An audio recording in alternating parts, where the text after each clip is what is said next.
रावण की मृत्यु बनकर प्रकट हुई थी देवी सीता। रामायण के दो प्रमुख पात्र हैं, एक भगवान राम और दूसरी उसकी अर्धांगिनी देवी सीता। देवी सीता की महिमा ऐसी है कि राम से पहले देवी सीता का नाम लिया जाता है। देवी सीता को लक्ष्मी का अवतार माना जाता है, लेकिन विभिन्न रामायण और पौराणिक कथाओं में देवी सीता जी के जन्म को लेकर रहस्यमयी और रोचक कथाएं हैं।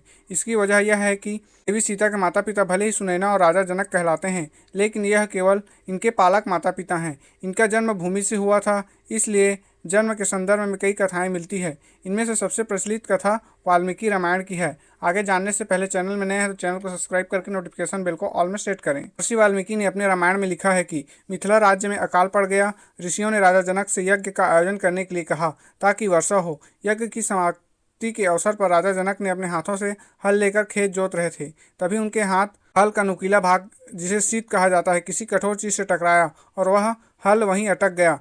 जब उस स्थान को खोदा गया तो एक कलश प्राप्त हुआ जिसमें एक सुंदर कन्या खेल रही थी। राजा जनक ने उस कन्या को कलश से निकाला और उस कन्या को अपनी पुत्री बनाकर अपने साथ ले आए। निसंतान सुनैना और जनक की संतान की इच्छा पूरी हो गई। हल सीता के टकराने से वह कलश मिला था जिससे सीता प्रकट हुई, इसलिए कन्या का नाम सीता रखा गया।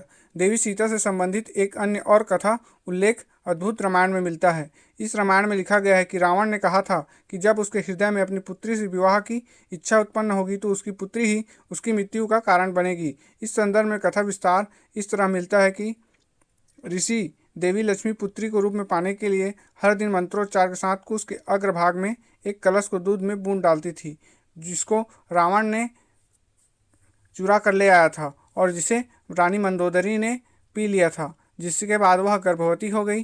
तो रावण को अपनी मृत्यु का भय जान वह उस मटकी को समुद्र में फेंकवा दिया था। Thanks for watching. Subscribe for more video.